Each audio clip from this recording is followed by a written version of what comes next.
سورہ الانفال آیت نمبر 35. نحمدہ و نصلی علی رسولہ الکریم. اما بعد فاعوذ باللہ من الشیطان الرجیم. بسم اللہ الرحمن الرحیم. رب اشرح لی صدری ویسر لی امری واحلل عقدۃ من لسانی یفقہوا قولی. ربی زدنی علما. وما کان صلاتهم عند البیت within bracket یہ اپنی نمازوں کے زوم میں نہ رہیں. حقیقت یہ ہے کہ بریکٹ کلوز بیت اللہ کے سامنے ان کی نماز سیٹی بجانے اور تالی پیٹنے کے سوا کچھ نہیں. لو اب چکھو عذاب کا مزہ within bracket میرے اللہ کے عذاب کا مزہ اس کفر کی پاداش میں جو تم کرتے رہے ہو. اصل میں یہ نماز تو وہاں پہ ایک فیملیئر تھی نا حضرت ابراہیم علیہ السلام کے اولاد ہونے کی وجہ سے. نماز میں انہوں نے بہت ساری بدعات شامل کر لی تھی وقت گزرنے کے ساتھ ساتھ. اور اس میں بھی آپ کو معلوم ہوگا کہ نماز کا یہ انداز تھا کہ جس کے لیے انہوں نے اپنے بہت سارے بت لا کر خانہ کعبہ میں رکھ دیے تھے اور پھر ان سے اپنی مرادیں وغیرہ مانگتے تھے. تو قرآن نے ان کی عبادت کی ظاہری شکل کو نمایاں کرنے کے لیے کہا کہ تمہاری عبادت کیا ہے، یعنی تمہاری نماز کیا ہے، کس قسم کی عبادت کرتے ہو. سیٹیاں بجانا اور تالیاں بجانا. سیٹیاں اور تالیاں بجانا گویا یہ عبادت نہیں ہے، یہ مسخرہ پن تھا.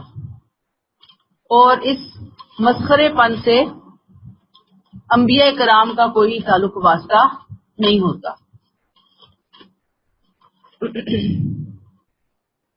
اور یہ جو ظاہری شکل تھی ان کی عبادت کی، نہیں پڑھتے تو اپنی طرف سے نماز تھے لیکن کرتے کیا تھے؟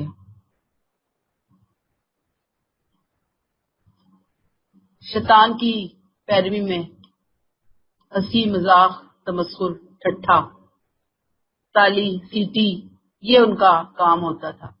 الا مقام و تصدیہ سیٹیاں اور تالیاں پیٹنا. فذوقوا العذاب بما کنتم تکفرون. بس جو اب تم کر رہے ہو اپنے کفر کی پاداش میں عذاب کا مزہ چکھو. مراد کیا ہے یہاں پر؟ اللہ تعالیٰ نے ابراہیم علیہ السلام کے ہاتھوں اسماعیل علیہ السلام کے ہاتھوں یہ گھر جو بسایا تھا، تعمیر کروایا تھا، اس کا مقصد کیا تھا؟ کس اہتمام کے لیے یہ توحید کا مرکز بنایا گیا تھا نا، اللہ کا گھر توحید کا مرکز، اس کی عبادت. لیکن اور یہ گھر بنا کر ان کے حوالے کیا گیا تھا، اس نسل کے حوالے کیا گیا تھا. اور اس نسل نے کیا کیا؟ ان کے جرائم میں کتنا بڑا جرم ہے کہ خانہ کعبہ کے متولی ہونے کے باوجود انہوں نے خانہ کعبہ کی تولیت کا کوئی احترام نہیں کیا اور اپنی عبادات کو شرک اور کفر میں بدل دیا، مسخرے پن میں بدل دیا. تو یہاں پہ اللہ تعالیٰ نے قریش کو براہ راست خطاب کیا. فذوقوا العذاب، بس چکھو تم عذاب کا مزہ. کہ تم بار بار عذاب کے مطالبے کی رٹ لگاتے ہو رسول صلی اللہ علیہ وسلم سے. اب تم نے بدر میں عذاب کی پہلی قسط وصول کر لیا، پہلی قسط کے طور پر عذاب آیا. اگر آپ بھی نہ سنبھلو گے، آپ بھی نہ مانو گے تو بس پھر گنتے جاؤ گے، ایک کے بعد دوسری، دوسرے کے بعد تیسری قسط تمہیں موصول ہونا شروع ہو جائے گی. کیونکہ اللہ تعالیٰ نے بتا دیا کہ چکھو عذاب کا مزہ. اور وہ جو چکھنا ہے ظاہری بات ہے، یہ چکھنا دنیا کا چکھنا بھی ہے اور یہ چکھنا آخرت کا چکھنا بھی ہے. بس یہاں سے چھوٹی سی ہمیں جو نصیحت ملتی ہے، سبق ملتا ہے، وہ کیا ملتا ہے کہ دیکھیں کتنا سخت ماحول تھا صحابہ کرام کے لیے. کتنی سخت آزمائش تھی صحابہ کرام کے لیے، لیکن آپ دیکھیں گے کہ دین پہنچانے میں انہوں نے کوئی کمی نہیں کی۔ شدید ترین مخالفتوں کے دور میں، ٹائم میں، انہوں نے اپنی پوری کوشش، پوری محنت، پوری قربانیوں سے دین آگے پہنچایا۔ اور ایک ہم ہے کہ اتنی آسانیاں آج کے دن میں ہمارے پاس، آج کے دور میں، لیکن ہمارے پاس اللہ کرے کہ وہ ڈیووشن آئے، اللہ کرے وہ طلب آئے، تڑپ آئے، لگن آئے ہمارے اندر، اور ہم اپنے اپنے حصے کے اوپر رہتے ہوئے کوشش کریں کہ ہم دین کی کیا خدمت کر سکتے ہیں، ہم قرآن کی کیا خدمت کر سکتے ہیں، ہم قرآن کے لیے کیا کر سکتے ہیں، اور ہر بندہ اپنی اپنی جگہ کے اوپر بے چین بے قرار ہو کر اپنے کام کو بس کر گزرے، تو اللہ تعالیٰ ثانیہ کرنے والے ہیں انشاءاللہ۔ آیت 36، ان الذین کفروا ينفقون اموالهم، جن لوگوں نے کفر کا یہ رویہ اختیار کر رکھا ہے، وہ اپنے مال اللہ کے راستے سے روکنے کے لیے خرچ کر رہے ہیں، سو وہ آگے بھی مزید خرچ کرتے رہیں گے، ودن بریکٹ، پھر ایک وقت آئے گا بریکٹ کلوز، جب یہ سب کچھ ان کے لیے ایک حسرت بن جائے گا، پھر لوگ یہ مغلوب ہوں گے اور سب منکروں کو جمع کر کے جہنم کی طرف ہانک دیا جائے گا۔ استغفر اللہ، یہ جو ہے نا، ان الذین کفروا، کفر کے سرغنہ کیا کر رہے ہیں، کیا بتا رہی ہے آیت؟ ينفقون اموالهم، مال خرچ کر رہے ہیں، وہ مال خرچ کرنے کا مقصد کیا ہے؟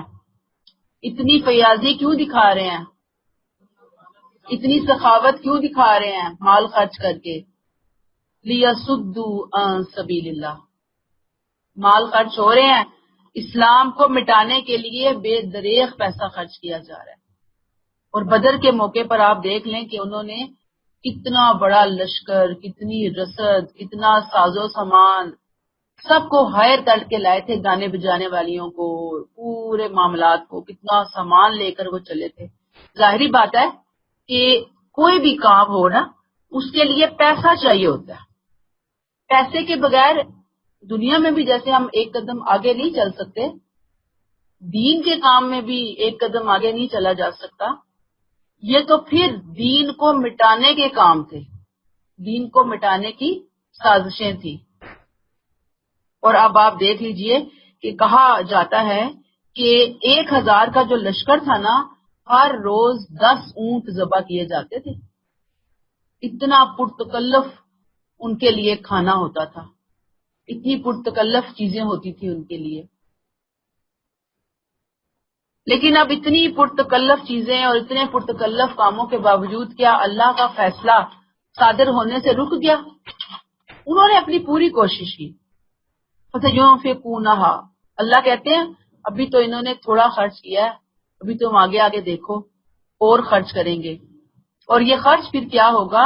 ثُمَّ تُكُونُ عَلَيْهِمْ حَسْرَةً ثُمَّ يُغْلَبُونَ، یہ خرچ ان کے لیے حسرت بنے گا، یہ سارا کام ان کے لیے حسرت بنے گا، اور پھر وہ مغلوب ہو جائیں گے۔ اب آپ دیکھ لیجئے کہ یہ جو کمزور مسلمان تھے نا، کمزور ایمان والے مسلمان، ان پر یہ چیز بڑی اثر انداز ہو رہی تھی کہ بھی اتنا بڑا لشکر آ گیا، اتنے لوگ، اتنا سامان، اتنی فوج، اتنا یہ، اتنا وہ۔ اللہ تعالیٰ نے یہاں پہ ان کو تسلی دے دی کہ دیکھو یہ خرچ کر رہے ہیں نا، کریں گے بھی، لیکن اینڈ ریزلٹ کیا ہوگا؟ اینڈ ریزلٹ میں ان کو ختم کر دیا جائے گا، ان کو مغلوب کر دیا جائے گا۔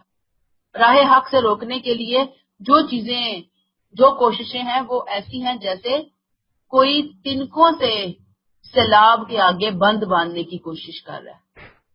ان کی کوششیں تنکوں سے زیادہ اہمیت نہیں رکھتی، لہذا اے مسلمانوں، آپ لوگوں کو پریشان ہونے کی ضرورت نہیں ہے، گھبرانے کی ضرورت نہیں ہے۔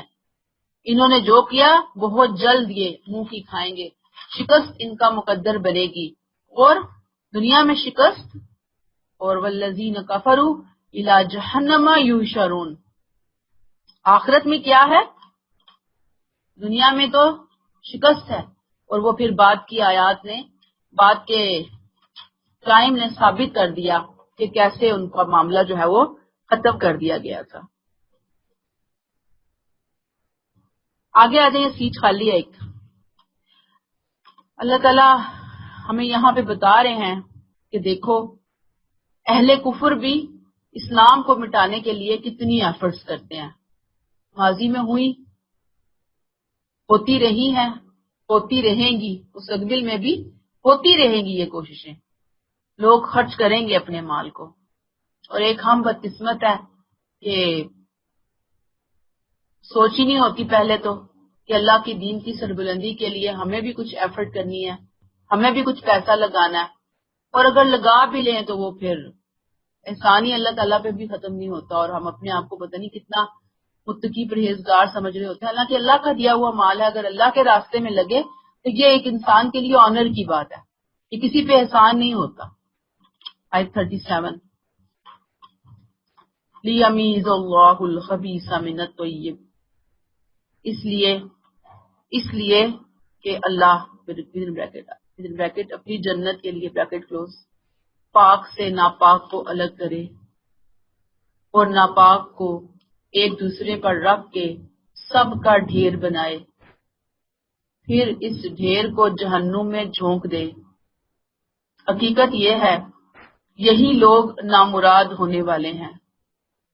اللہ نے کیا کہا آیت 36 کے اینڈ میں کہ اللہ ان کافروں کو جہنم میں گھیر کر اکٹھا کرے گا، ہانک دیا جائے گا۔ یہ ہانکنا کیوں ہوگا؟ یہ بدر جو فرقان بنی دنیا کے لیے سزا کی پہلی قسط ثابت ہوئی دنیا کے لیے، آخرت میں بھی یہ فرقان ظاہر ہوگا، اور فرقان کیا ہوگا؟ لیمیز اللہ الخبیث من الطیب، پاک اور ناپاک کو الگ کرے گا اللہ۔ دنیا میں حق اور باطل کو الگ کیا اللہ نے بدر کے اندر، اس دن پاک اور ناپاک کو الگ کر دے گا۔ اور وَيَجْعَلَ الْخَبِيثَ بَعْضَهُ عَلَى بَعْضٍ، اور ناپاک کو ایک دوسرے پر رکھ کے سب کا ڈھیر بنا دے گا، عَلَى بَعْضٍ فَيَرْكُمَهُ جَمِيعًا، ایسے ڈھیر بنائے گا جیسے آپ نے دیکھا ہوگا یہ جو ہے نا فَيَرْكُمَهُ، رقمہ کا مطلب ہے کہ کسی شے کو ایک دوسرے پر تہ بتہ ڈھیر رکھ دینا۔ جیسے آپ بریانی بناتے ہیں نا تو آپ لیئرز لگاتے ہیں، یہ ذرا نیگیٹو سینس میں ہے۔ جیسے آپ کوڑا اٹھانے والی جو گاڑیاں ہوتی ہیں ان کو دیکھا ہوگا کہ جب وہ اٹھاتی ہیں اور پھر کہیں لے جا کے ڈالتی ہیں تو پہلے ایک لیئر بنتی ہے، پھر اوپر سے دوسری ایک گاڑی آتی ہے وہ ڈالتی ہے، تیسری گاڑی آتی ہے پھر ڈالتی ہے، ایک کے اوپر دوسرا کوڑا، تیسرا کوڑا، چوتھا کوڑا، کوڑے کا ڈھیر وہاں پہ اکٹھا ہوتا ہے، پھر اس کو آگ لگا دی جاتی ہے، پھر ختم کر دیا جاتا ہے۔ تہ بتہ لگانے کا فائدہ کیا ہے کہ ایک ہی دفعہ میں سب کو ختم کیا جائے گا، آگ ایک ہی دفعہ بھڑکے گی، بھرپور بھڑکے گی، زبردست طریقے سے بھڑکے گی۔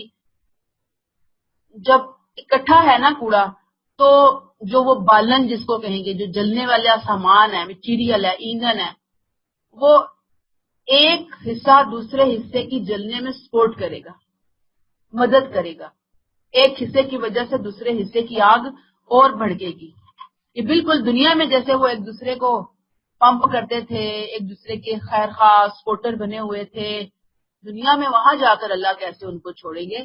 وہاں پہ بھی اللہ اکٹھا کر کے ہی ان کو جہنم کی آگ کے حوالے کریں گے، استغفر اللہ۔ اور پھر اس کے بعد کیا ہے؟ فَيَجْعَلَهُ فِي جَهَنَّمَ، اس کے بعد اس ڈھیر کو جہنم میں جھونک دیا جائے گا۔ ساری گندگیوں کو، ناپاکیوں کو الگ کر کے، پاک کو الگ کر کے، ناپاکوں کو الگ کر کے، ڈھیر پہ ڈھیر، ڈھیر پہ ڈھیر اکٹھا کر کے ذہن میں لائیں کوڑے والی گاڑی، کس طرح گھر سے، گلی محلوں سے کوڑا اکٹھا کر کے پھر وہ ایک جگہ جا کے ڈمپ ہوتا ہے۔ اللہ کہتے ہیں سب ایک جگہ ڈمپ کر کے اٹھا کے ان کو جہنم کے اندر ڈال دیا جائے گا۔ پھر فرمایا اولئک هم الخاسرون، اور یہی لوگ حقیقت ہے کہ نامراد ہونے والے ہیں۔ کون لوگ نامراد ہونے والے ہیں؟ کیا خاص بات ابھی ہم نے پڑھی ان کی پیچھے؟ اپنا مال خرچ کرتے ہیں اسلام کو مٹانے کے لیے، کفر کی سربلندی کے لیے ان کی سزا بیان ہوئی ہے کہ جیسے دنیا میں اللہ نے بدر کو فرقان بنایا، اللہ آخرت میں فرقان کا مظاہرہ فرمائیں گے، یہ ان کا انجام ہوگا۔ اس دن یہ کفے افسوس ملیں گے لیکن کوئی فائدہ نہیں ہوگا۔ استغفر اللہ۔ آیت 38 قل الذین کفروا ان ينتهوا یغفر لهم ما قد سلف، اے نبی صلی اللہ علیہ وسلم ان منکرین حق سے کہہ دو کہ اگر اب بھی یہ لوگ باز آ جائیں تو جو کچھ پہلے ہو چکا وہ انہیں معاف کر دیا جائے گا، اور اگر یہ پھر بھی وہی کچھ کریں ودن بریکٹ جو انہوں نے پہلے کیا تو خدا کی سنت اگلوں کے معاملے میں گزر چکی ہے۔ پیچھے ابھی میں نے آپ کو شروع میں کہا نا کہ اللہ تعالیٰ چاہتے ہیں کہ وہ سنبھل جائیں، سدھر جائیں۔ گویا یہ ساری آیات قریش کو دعوت استغفار ہے، آجو معافی مانگ لو، توبہ کر لو۔ اللہ تعالیٰ کہتے ہیں کہ جس عذاب سے بچنے کی خبر انہیں دی جا رہی ہے، جس عذاب کے پہلی قسط کے موصول ہونے کا ثبوت انہیں دیا جا چکا، اب بھی موقع ہے سنبھل جائیں، اب بھی موقع ہے استغفار کرنے، اب بھی موقع ہے اپنی اصلاح کرنے، توبہ کرنے، رسول کی دعوت پر لبیک کہہ دیں، اپنے ظالمانہ کرتوت چھوڑ دیں، کفر و شرک والے کرتوت چھوڑ دیں، سیدھے راستے پر آ جائیں۔ اگر انہوں نے یہ سب کر لیا تو جو پہلے ہو چکا سو ہو چکا، اللہ معاف کرنے والا ہے، اللہ بخشنے والا ہے، اللہ معاف فرما دے گا۔ اس کی بنا پر وہ کسی عذاب میں نہیں پکڑے جائیں گے۔ لیکن وَإِن يَعُودُوا، اگر انہوں نے پھر وہی حرکتیں کی، اتنی واضح تنبیہات کے باوجود، اتنی واضح ہدایات اور تعلیمات کے باوجود، تو پھر کیا ہوگا؟ فَقَدْ مَضَتْ سُنَّتُ الْأَوَّلِينَ، خدا کی سنت اگلوں کے معاملے میں گزر چکی ہے۔ کون سی سنت؟ جو پچھلی قوموں کے اوپر اتمام حجت کے نتیجے میں عذاب آیا، اللہ کے عذاب کا کوڑا برسا، اسے آپ کہہ سکتے ہیں قہر آسمانی کا نزول ہوا۔ اللہ کہتے ہیں کہ ان کے ساتھ بھی پھر وہی کچھ ہوگا۔ آیت 39 وَقَاتِلُوهُمْ حَتَّى لَا تَكُونَ فِتْنَةٌ وَيَكُونَ الدِّينُ كُلُّهُ لِلَّهِ، اے ایمان والو تم ان سے برابر جنگ کیے جاؤ یہاں تک کہ فتنہ باقی نہ رہے، سارا دین اللہ کے لیے ہو جائے۔ پھر اگر یہ ودن بریکٹ منکرین حق فتنہ پھیلانے سے بریکٹ کلوز باز آ جائیں تو جو کچھ کریں گے اللہ اسے دیکھ رہا ہے۔ اب یہاں مسلمانوں کو قریش سے جنگ کرنے کا حکم دے دیا گیا۔ جنگ کے دو مقاصد بھی بتا دیے، حتی لا تکون فتنۃ، فتنے کا خاتمہ، نمبر 2 وَيَكُونَ الدِّينُ كُلُّهُ لِلَّهِ، دین سارے کا سارا اللہ کے لیے ہو جائے۔ حتی لا تکون فتنہ، فتنہ کیا چیز ہے؟ فتنہ کہتے ہیں اصل اس کے معنی ہے کسی کو جبر کے ذریعے سے روکنا، پرسیکیوشن۔ اب قریش مکہ لوگوں کو مسلمان ہونے سے بالجبر روکتے تھے، اس لیے ان کے اس طرز عمل کو کیا کہا گیا؟ فتنہ۔ اور دوسری چیز یکون الدین کلہ للہ، یہ اس جنگ کا مقصد ہے جس کے لیے آپ صلی اللہ علیہ وسلم اور صحابہ کو جنگ کا حکم دیا گیا، کہ اللہ کا یہ فیصلہ ہے کہ آپ صلی اللہ علیہ وسلم کی تبلیغ کے نتیجے یا اتمام حجت کے طور پر، اس کے رزلٹ کے طور پر اللہ تعالی حرم سے، مکہ سے قریش کی چیرہ دستیوں سے حرم کو، مکہ کو، لوگوں کو آزاد کر دیں گے، نجات دے دیں گے. یہ اللہ تعالیٰ چاہتے ہیں. اور پھر اس سے بڑھ کر کیا ہوگا؟ وَيَكُونَ الدِّينُ كُلُّهُ لِلَّهِ. فتنہ باقی نہ رہے گا، جبر ختم ہو جائے گا اور دین سارے کا سارا اللہ کے لیے ہو جائے گا، کیونکہ آپ صلی اللہ علیہ وسلم نے فرمایا کہ اس سرزمین پر دو دین اکٹھے نہیں ہو سکتے. یاد رکھیے یہاں پہ رک کر ہم چھوٹی سی بات کو سمجھیں گے، اور وہ کیا ہے کہ ظلم کے خلاف قتال کا حکم تو قیامت تک موجود رہے گا، موجود رہا ہے، موجود رہے گا، کوئی اس میں دوسری رائے ہے ہی نہیں. لیکن اگر کسی سرزمین کے بارے میں ہم یہ کہیں کہ منکرین حق سے ان کو بالکل اس کو پاک کر دیا جائے گا یا ان کو زیر دست بنایا جائے، یعنی کسی سرزمین پہ آپ جائیں اور جا کر صرف اس لیے قتال کریں کہ یہاں پہ کافر بستے ہیں، منکر بستے ہیں، ان کو ختم کر دیا جائے اور ختم کر کے ان کو غلام بنا لیا جائے. یہ دوسری آپشن ہے. پہلی آپشن کیا ہے؟ کہیں سے ظلم کا خاتمہ. وہ تو جنگ، جہاد، قتال جاری ہے، قیامت تک رہے گا. لیکن یہ جو دوسری آپشن ہے، اسی سرزمین سے منکروں کا مکمل طور پر خاتمہ اور ان کو اپنا زیر دست بنانا، یاد رکھیے کہ قتال اس کام کے لیے ہمیشہ کے لیے ختم ہو چکا ہے. اس کی وجہ کیا ہے کہ یہ جو حکم تھا یہ اتمام حجت کے قانون کے تحت اللہ نے رسول کی موجودگی میں دیا تھا. یہ میں نے آپ کو بتا دیا کہ دنیا میں ہی اللہ عذاب کی شکل قہر آسمانی کی شکل میں نازل کر دیتے ہیں، یا پھر رسول اور اس کے ساتھیوں کی اہل حق کی تلواروں سے عذاب کی لپیٹ میں وہ قوم آ جاتی ہے، اور اس کے نتیجے میں منکرین جو ہوتے ہیں وہ لازماً مغلوب کر دیے جاتے ہیں، ان کو ختم کر دیا جاتا ہے، اور اس سرزمین پر حق کا غلبہ پوری قوت کے ساتھ اللہ نافذ فرما دیتے ہیں. آپ صلی اللہ علیہ وآلہ وسلم اور آپ کے صحابہ کو بھی ایسے ہی فتنے کے خلاف قتال کا حکم دیا گیا. اس مقصد کے لیے تلوار اٹھانے کی ہدایت ہوئی. یہ اللہ کا کام تھا. جیسے میں نے آپ کو کہا بدر کے واقعات ہم نے پڑھے، کس طرح غیبی مدد آئی تھی، کس انداز میں آئی تھی. یہ کام اللہ کا تھا جو انسانوں کے ہاتھوں انجام پایا. اللہ کی سنت کی حیثیت سے ہم اس کو ہمیشہ یاد رکھیں گے. لیکن اس کا یہ مطلب ہرگز نہیں ہے کہ آپ اٹھیں اور آپ کہیں کہ جا کے ہم امریکہ کی خدا نخواستہ اینٹ سے اینٹ بجا دیں، کینیڈا کی اینٹ سے اینٹ بجا دیں، فلاں کی ملک کی اینٹ سے اینٹ بجا دیں، کیونکہ وہاں پہ کفر کی حکومت ہے اور کافر رہتے ہیں، کافر بستے ہیں. یہ اس بات کا یہاں سے قتال کا کوئی جواز، کوئی صورت، کوئی رائے نہیں بنتی. یہ بات اچھی طرح سے ہمیں اپنے کنسیپٹس کو کلیئر کرنا ہے. سورہ توبہ میں ہم جا کر پڑھیں گے آیت 14 میں، یعذبہم اللہ بایدیکم، اللہ تمہارے ہاتھوں سے ان کو سزا دلوائے گا. سزا کن کو دلوائے گا؟ جو کہ دنیا میں جنہوں نے نہیں مانا رسول کی موجودگی میں، اور اللہ کی طرف سے ان کے اوپر عذاب کا کوڑا برسا اور ان کو ختم کر دیا گیا.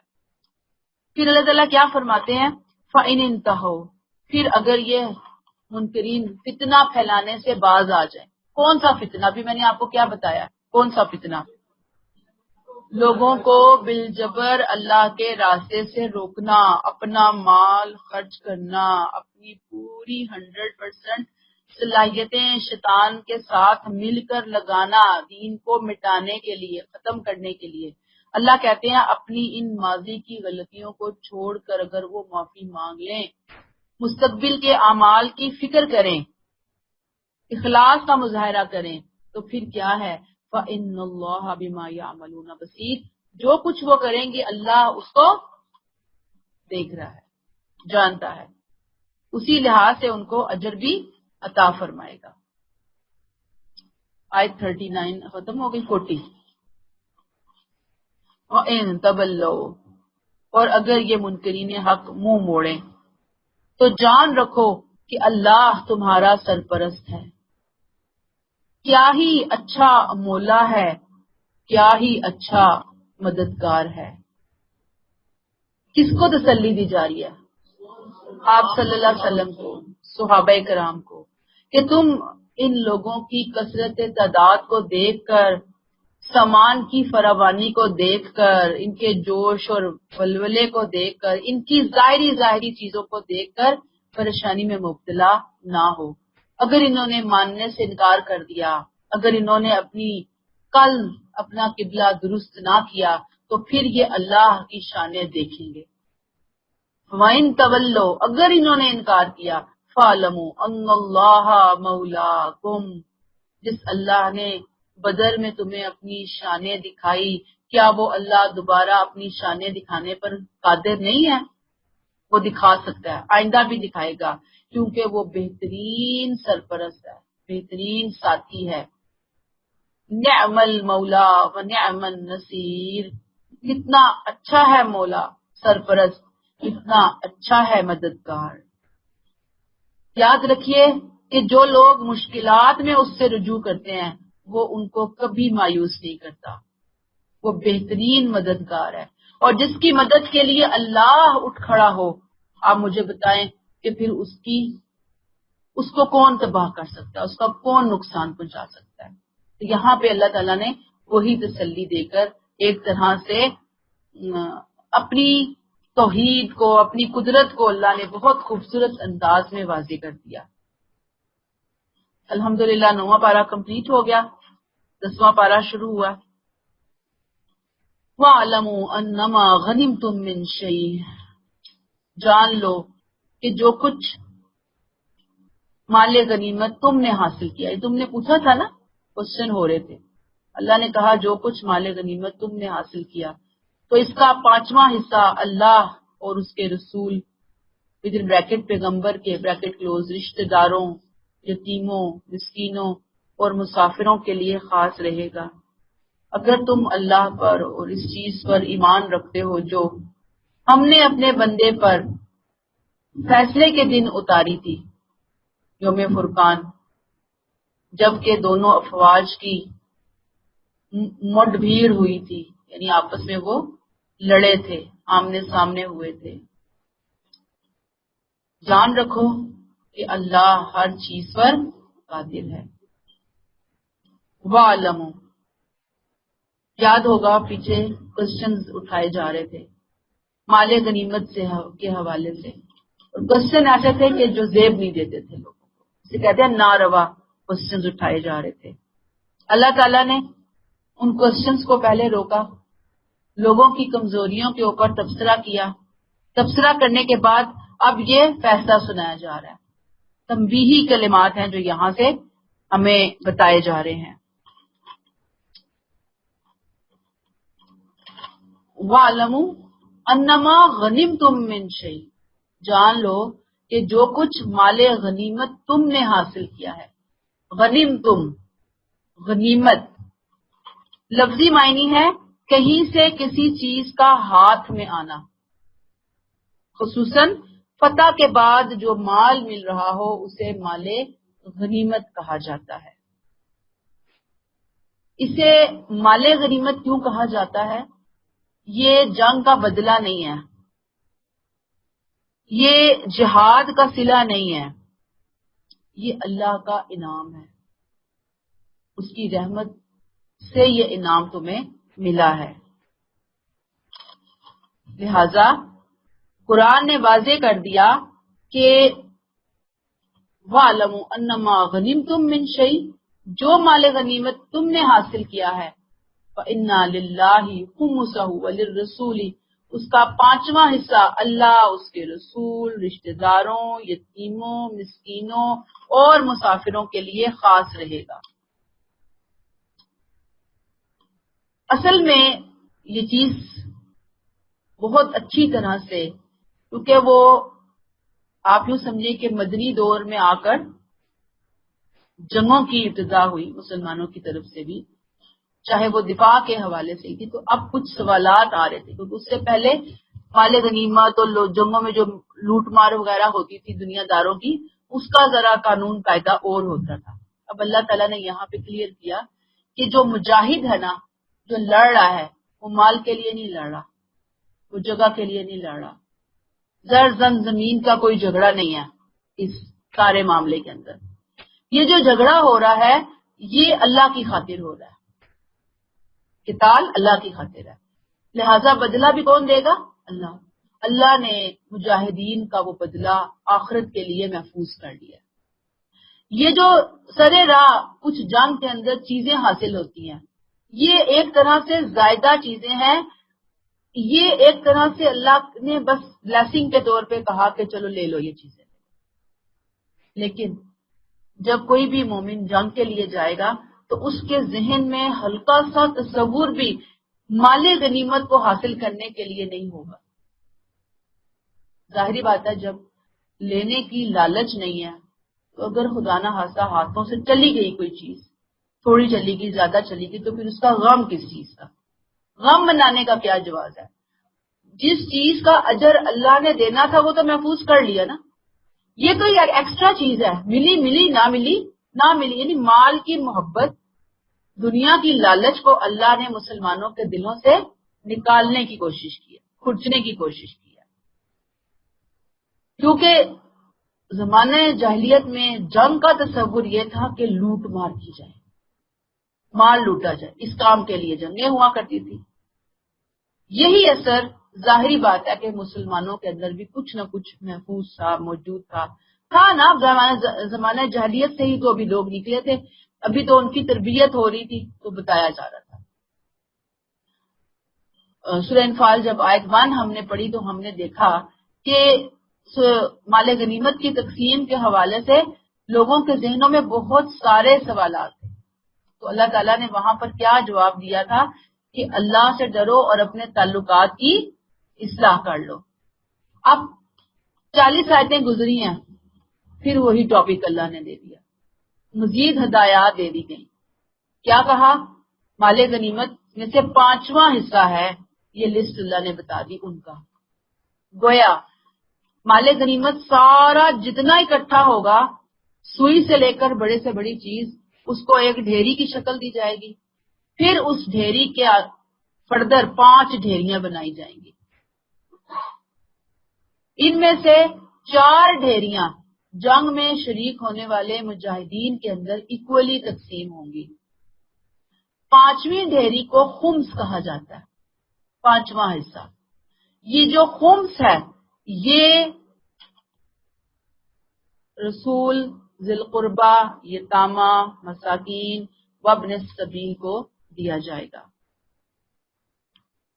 یہ بات بھی ذہن میں رکھے کہ جو پچھلی زمانہ جاہلیت کی جنگیں ہوتی تھی اس میں جو سردار تھے وہ جب لوگوں کی جائیدادیں، مال، قبیلے، خاندانوں کو لوٹتے تھے، جنگوں میں لوٹ مار ہوتی تھی، تو وہ اس لوٹ مار میں سے بطور سردار اپنا حق سمجھتے ہوئے بہت سارا حصہ اپنے پاس رکھ لیتے تھے۔ کیونکہ ہم سردار ہیں لہذا ہمارا زیادہ رائٹ بنتا ہے۔ اس حوالے سے اسلام نے کیا کہا کہ اللہ اور اس کے رسول اور باقی ان کا حق 5 میں سے 1 حصہ ہے، وہ یا 5واں حصہ ہے، باقی افواج میں تقسیم ہوگا۔ یہ 5واں حصہ بھی کہاں خرچ ہو رہا ہے؟ معاشرے کی اجتماعی فلاح اور بہبود کے لیے خرچ ہو رہا ہے۔ دیکھ لیں اللہ تعالیٰ کا احسان۔ یہاں پہ کیا کہا جا رہا ہے؟ وَاعْلَمُوا أَنَّمَا غَنِمْتُمْ، یہ پوری بادشاہ کائنات کے فرمان کی حیثیت سے تمہیں بتا دی گئی ہیں باتیں، اب ان کو پکڑ لو اور مان لو۔ اب ظاہر بات ہے اجتماعی مقاصد کی تفصیل کے سب سے پہلے اللہ کا حق ہے۔ اللہ کو جو چیز چاہیے فَإِنَّا لِلَّهِ، تو اللہ کے لیے ہے خُمُسَہُ، 5واں حصہ اللہ کا، اللہ اور خُمُسَہُ وَلِلرَّسُولِ، اللہ اور اس کے رسول کا۔ اللہ کا حق ظاہری بات ہے اللہ کو کیسے پہنچائیں گے؟ اللہ تو بے نیاز ہے، غنی ہے۔ جب ہم اللہ کو کا حصہ مقرر کرتے ہیں تو اس سے مراد کیا ہے؟ اللہ کے دین کی سربلندی کے لیے، اس کی نصرت کے لیے، اس کی حفاظت کے لیے، اس کی مدافعت کے لیے، اعلی کلمت اللہ کے لیے خرچ ہوگا۔ رسول کا کام، رسول کا حصہ کیسے جائے گا؟ ظاہری بات ہے کہ رسول جب رسالت کا منصب سنبھالتے ہیں تو دنیاوی معاش، دنیاوی معاملات پھر وہ چھوڑ دیتے ہیں، ظاہری بات ہے. لیکن اب انسان ہونے کی حیثیت سے فیملیز بھی ان کی ساتھ ہوتی ہیں، خاندان، دوست احباب، رشتہ دار، ملنے جلنے والے. تو یہاں پہ بتا دیا کہ اب چونکہ آپ ہر لمحہ دین کی خدمت میں لگے ہوئے ہیں، اللہ کا حکم بجا لانے میں لگے ہوئے ہیں، لہٰذا معاش کا جو کوئی کام نہیں ہو سکتا، تو وہ جو اللہ اور اس کے رسول کا حصہ، یعنی اللہ کا حصہ اللہ کے لیے، اور اس میں سے جو رسول کا حصہ بنے گا وہ نبی کریم صلی اللہ علیہ وسلم کی ذاتی ضروریات کے لیے خرچ ہوگا، آپ کی فیملی پر وہ مال خرچ ہوگا.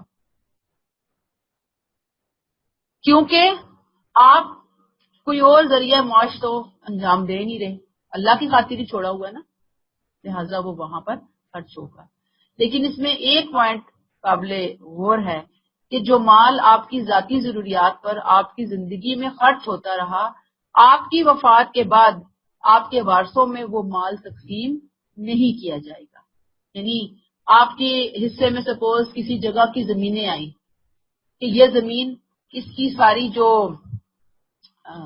آمدنی ہے کھیتوں فصلوں کی شکل میں وہ آپ صلی اللہ علیہ وسلم کے حصے میں جائے گی، یعنی ایسے کوئی ڈویژن ہوئی. ٹھیک ہے، اب جب آپ صلی اللہ علیہ وسلم کی وفات ہو گئی تو پھر وہ مال آگے آپ کے وارثوں میں آپ کے کسی بھی رشتہ دار کو وہ مال تقسیم نہیں ہو سکتا.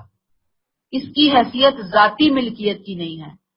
یاد رکھیے کہ آپ صلی اللہ علیہ وسلم کے دنیا سے رخصت ہونے کے بعد آپ صلی اللہ علیہ وسلم کا جو حصہ تھا وہ مسلمان حکمرانوں کی طرف یعنی کہ واپس چلا گیا ان کی طرف، اور بیت المال میں جمع ہوا، اور وہاں سے پھر انہوں نے مسلمانوں کی اجتماعی فلاح و بہبود کے معاملات کے اوپر اس کو وہاں سے خرچ کرنا شروع کر دیا. اور اس میں انہوں نے کہا ہے کہ یہ جو آپ صلی اللہ علیہ وسلم کی ازواج مطہرات اور یہ وہ حصے میں سے آپ ان کو، یعنی انہوں نے دیا پھر بعد میں، لیکن وراثت کی حیثیت سے نہیں دیا، کہ آپ صلی اللہ علیہ وسلم کا حصہ تھا. آپ کے جانے کے بعد جب تک ازواج مطہرات وغیرہ زندہ ہیں تو ان کو اہل بیت کو ملے گا، اس کے بعد پھر جب وہ دنیا سے رخصت ہو جائیں گے اس کے بعد پھر یہ کسی کو بھی نہیں ملے گا، اور جو باقی پیسہ ہے ان کا وہ پھر امت کی اجتماعی معاملات کے اندر جو ہے وہ خرچ ہوگا. تیسرا حق کس کا ہے؟ ذی القربہ، وہ قرابت دار، ظاہری بات ہے کہ جن کی کہتے ہیں کہ کفالت آپ صلی اللہ علیہ وسلم کے ذمہ تھی، یا اخلاقی طور پہ آپ سمجھتے تھے کہ ان کو کچھ دینا ہے، لہٰذا کہا کہ ان کے لیے پیغمبر کے رشتہ داروں کے لیے جن کی ذمہ داری آپ صلی اللہ علیہ وسلم نے دینی اعتبار سے اٹھائی ہوئی ہے فرض کے درجے میں یا اخلاقی اعتبار سے اٹھائی ہوئی ہے، وہاں پر وہ خرچ کریں گے. اس لیے کہ آپ صلی اللہ علیہ وسلم جب تک زندہ تھے، ظاہر بات ہے آپ کی حیثیت ایک طرح سے امت کے باپ کی حیثیت کی تھی، تو آپ خرچ کرتے تھے مختلف مدوں کے اندر مختلف کیٹیگریز کے لوگوں کے اوپر. پھر آپ صلی اللہ علیہ وسلم کی جب وفات ہوئی تو آپ کا یہ والا حصہ بھی جو آپ خرچ کرتے تھے یہ بھی خلفائے راشدین کی طرف شفٹ ہو گیا، اور پھر جب تک یہ ذوی القربہ دنیا میں موجود رہے ان کے اوپر وہ لوگ ویسے ہی خرچ کرتے رہے.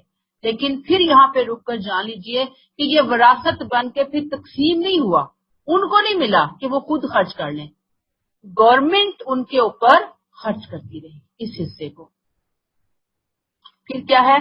یتامہ، مساکین اور وابن السبیل. جی یہاں پہ آپ دیکھ لیجئے کہ یہ جو حصے ہیں یہ بھی ایک طرح سے آپ صلی اللہ علیہ وسلم کے حصوں کے ساتھ ان حصوں کو ذکر کر دیا گیا.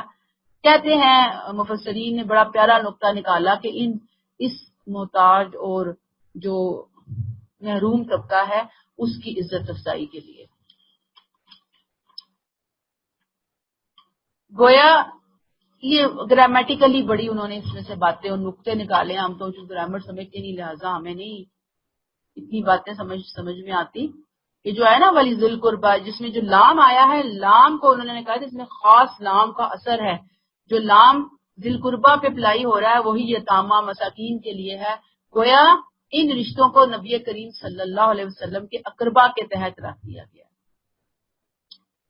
ہر وہ معاشرہ جو ان طبقات کی ضرورتوں کے لیے حساس نہیں ہے، جس میں یتیم دھکے کھائیں، مسکین بھوکے سوئیں، مسافروں کا پرسانے حال نہ ہو، اسے اسلامی معاشرہ ہرگز نہیں کہا جا سکتا۔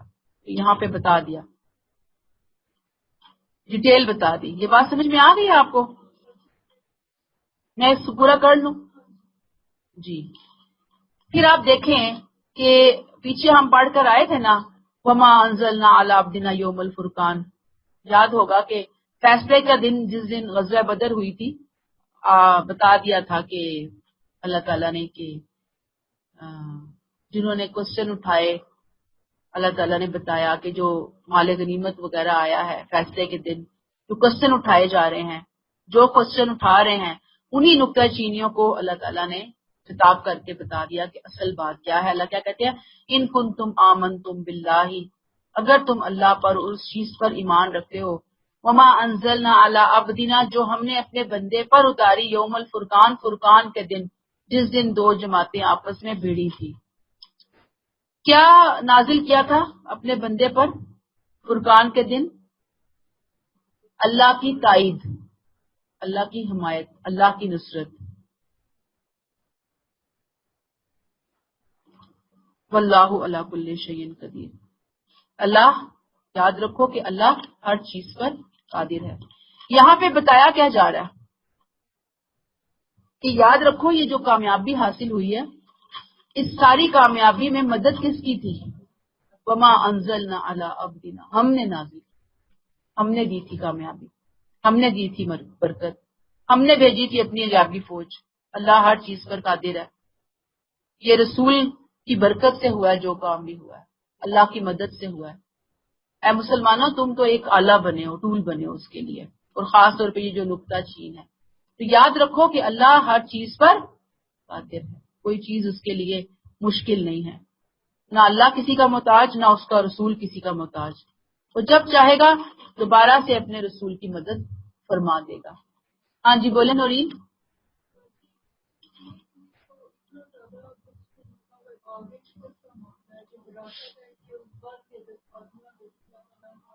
ہاں، بات یہ ہے باغ فدق کے حوالے سے بہت ڈیبیٹ ہے، یہاں پہ کلیئر کٹ آ گئی ہیں بہت ساری چیزیں، قرآن نے تو بہت ساری چیزوں کو ایکسپلین کیا، لیکن بس اب اس زمانے میں لوگوں میں ہوا اس بات کے اوپر جھگڑا، اور پھر وہ جھگڑا بنتے بنتے کہاں سے کہاں بات پہنچ گئی کہ اب تک ان لوگوں کو نعوذ باللہ مورد الزام ٹھہرایا جاتا ہے خلفائے راشدین کو، حالانکہ اس قرآن کے مطابق ہی فیصلے ہو رہے تھے ہر چیز کے۔ تو اللہ ہدایت دے، ہم کیا کہہ سکتے ہیں ان کے بارے میں، ٹھیک ہے نا۔ اور دوسرا،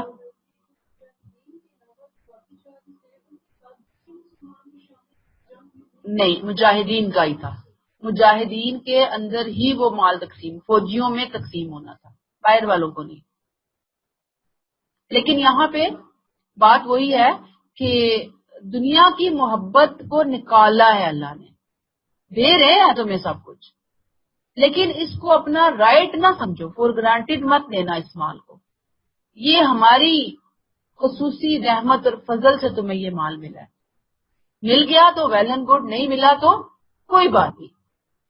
ویسے بھی جو صحیح معنوں میں بندہ مومن ہوتا ہے نا، وہ دنیا کی چیزوں، چھوٹی چھوٹی چیزوں کے پیچھے لڑتا مرتا نہیں ہے، وہ پاگل نہیں ہوتا۔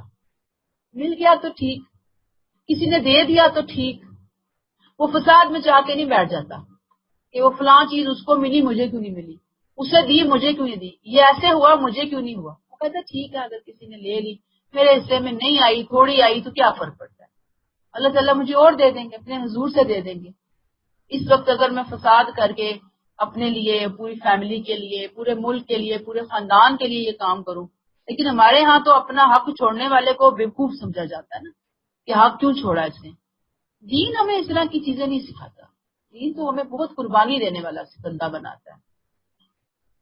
آیت نمبر 42، اذ انتم بالعدوۃ الدنیا، اے رسول کے ساتھیوں، یاد کرو وہ وقت جب تم اس وادی کے قریبی کنارے پر تھے، اور وہ سے مراد لشکر قریش بریکٹ کلوز، دور کے کنارے پر، اور ودن بریکٹ قریش کا بریکٹ کلوز قافلہ کون سا ودن بریکٹ تجارت والا تم لوگوں سے نیچے تھا.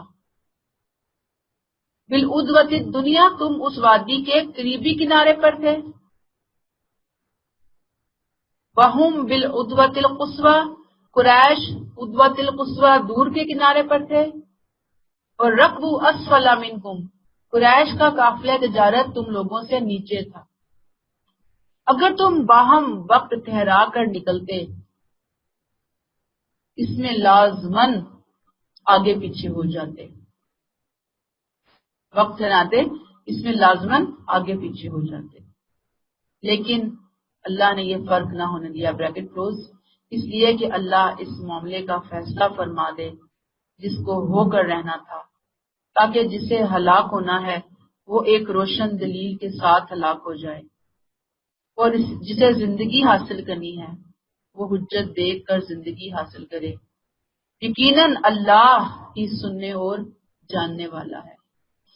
پہلے اس آیت کے لفظوں کو لے لیں، تھوڑے سے مشکل ہیں، نئے ہیں آپ کے لیے.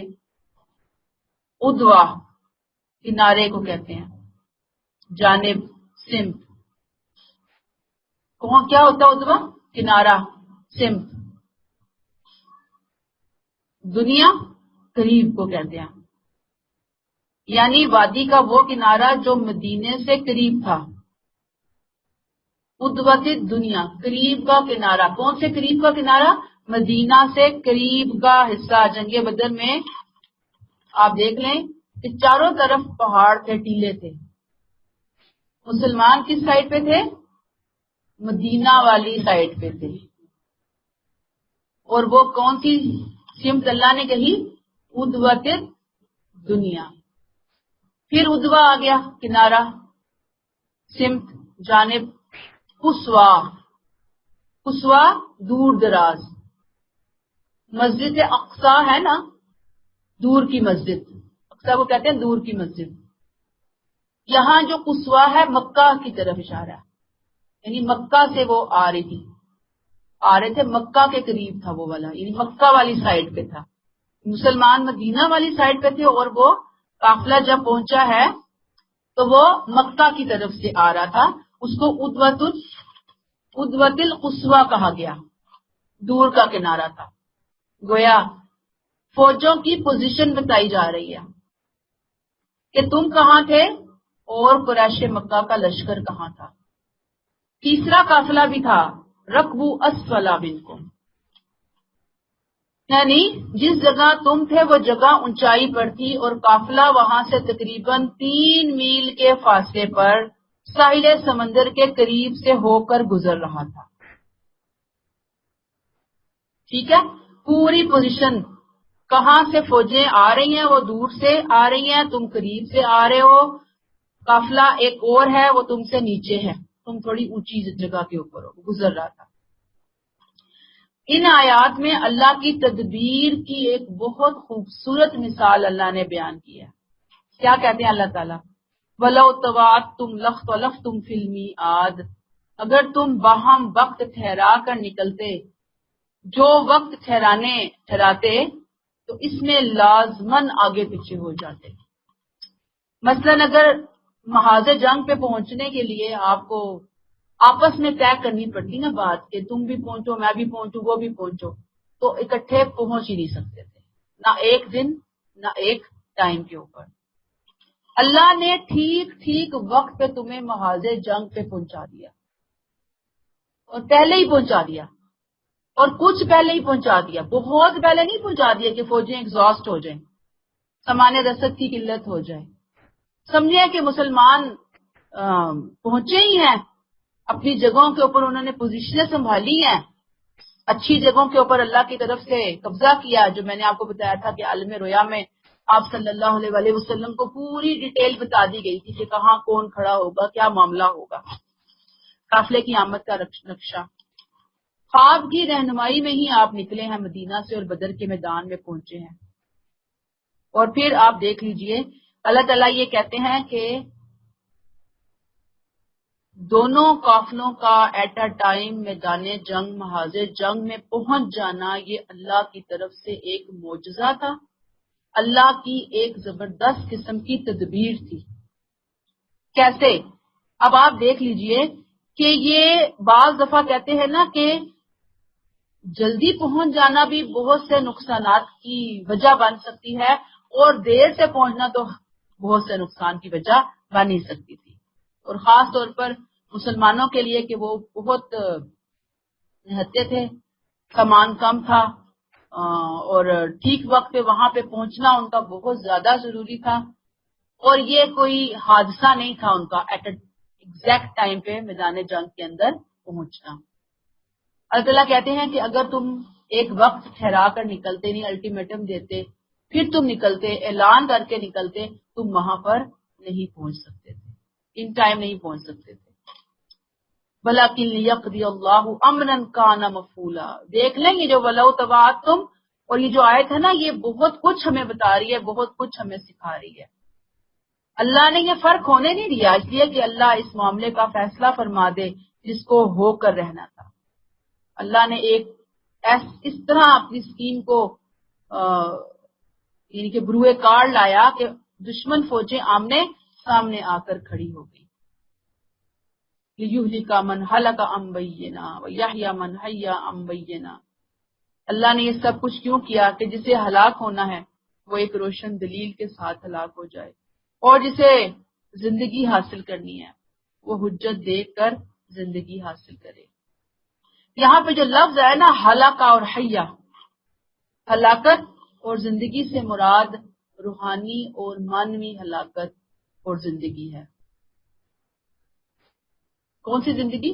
فزیکلی نہیں، روحانی ہلاکت، روحانی زندگی۔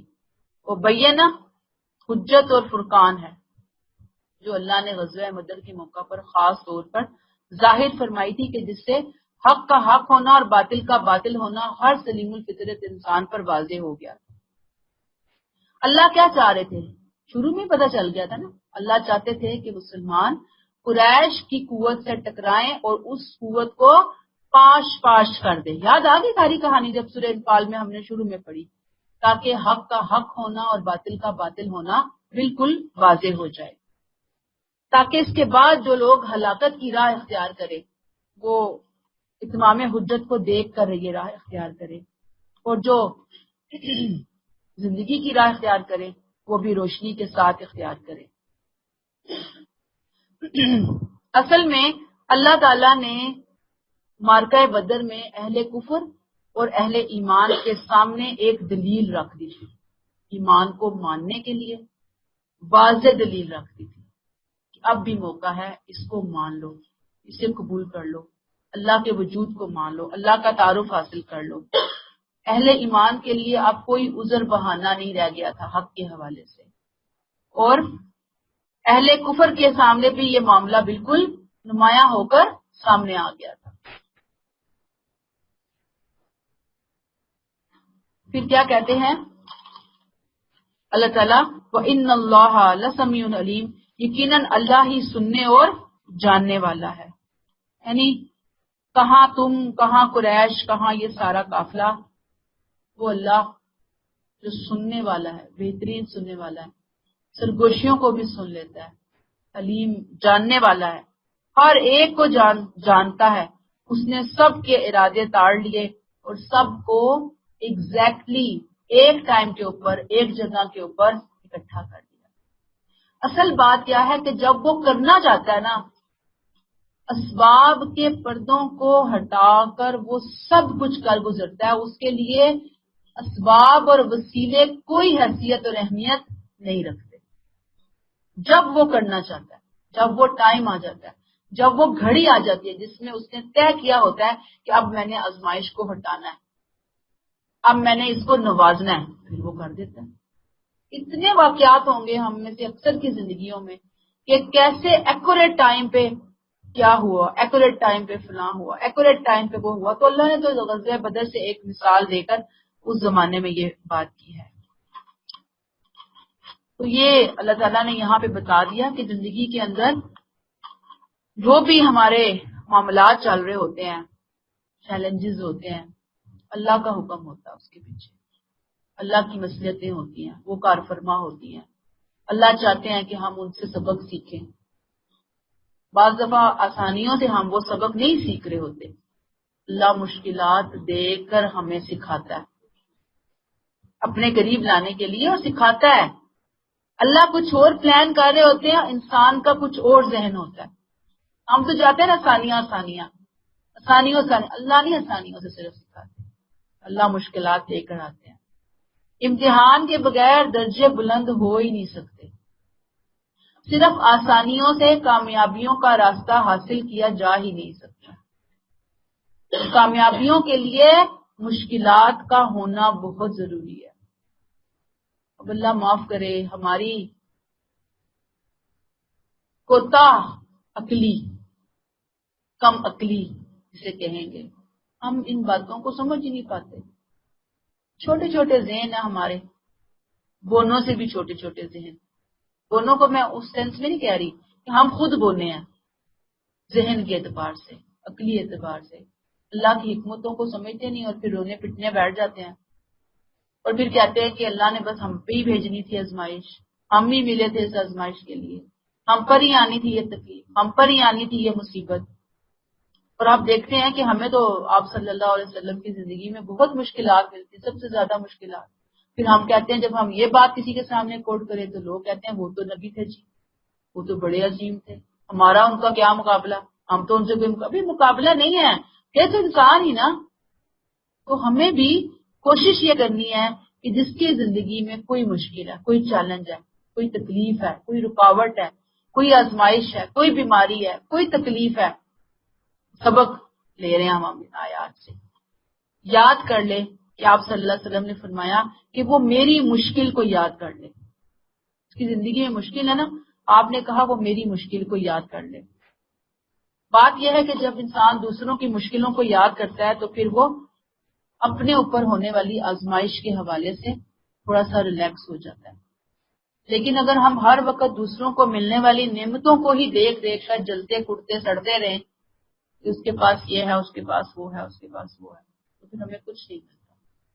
اللہ سے بس استقامت مانگا کریں، اور وہی بات جو میں ہمیشہ سے کہتی آئی ہوں کہ ربنا لا تزغ قلوبنا بعد اذ ہدیتنا، یہ دعا بہت قیمتی ہے، بہت اہم ہے، کیونکہ ہمیں نہیں پتا کہ جیسے کوئی آزمائش آئی اور شیطان آ کے بھگ سے ہمارا ایمان ہی اڑا کے لے گیا، ایسے اس نے ٹھوکر لگائی نا ہمیں